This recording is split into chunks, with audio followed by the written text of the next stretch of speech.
Warning: our YouTube channel and its videos may contain scenes, language, and content that may not be appropriate for all audiences.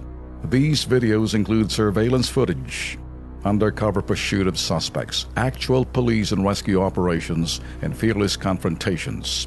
If you do not approve of the content, please do not watch our videos. If you wish to continue, we strongly advise that you proceed with caution.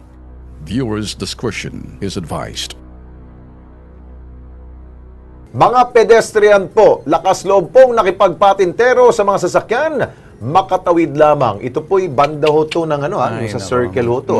Elliptical road. Oo, elliptical road. Panoorin natin. Ako po.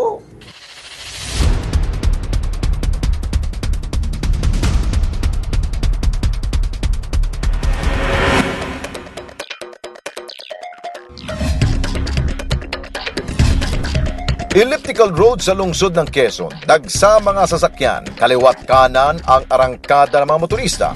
Kaya naman, ang pagtawid ng pedestrian, malapit sa disgrasya. Pero ang grupo ng kabataang nasa po ng aming kamera, matatapang.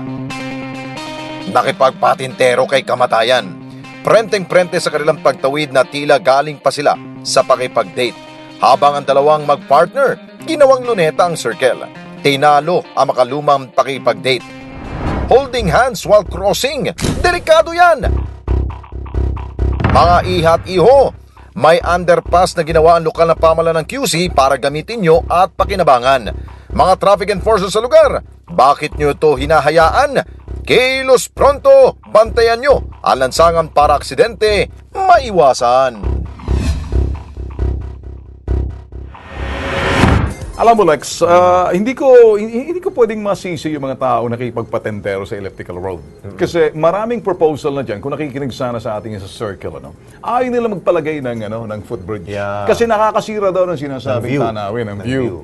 Di bali, maraming mamatay, basta't ma-preserve yung view. Mga putok sa buho kayo. Pero meron naman yatang ginawa ang local government po ng underpass. Pero hindi sapat lahat. Oo, hindi nga. Dahil yung kabila, wala naman eh. Ito ay diretso sa City Hall. Oh, So, ang gagawin ho, yung mga nandun sa opposite side, ang gagawin nila, talagang tatawid at tatawid ho Tsaka sila. Lex, isipin mo, elliptical road, meron kang sinasabing North Avenue, East Avenue, Yes, may ang dami. Visayas Avenue, may circle ka, meron kang andami dyan. Oo. Mabuti sana kung bawat meron mga underpass. Yeah. Wala eh. Wala, kulang. Kaya makikipagpatentero. Sino ba dapat mag-decide doon yan? Para ma-maintain yung kagandahan ng ating pong Quezon Memorial area. Pagkaalam ko, may management ng circle, Memorial Yun, Circle, tama. na ayaw nilang masira yung tanawin. Kaya lang, kung pwede naman sila mga transparent, yung mga sinasabing footbridge, Tama. na hindi masyado See-through. see-through lang, See-through. na hindi nakakasira, nakikita mo pa rin yung mga tama yung tanawin.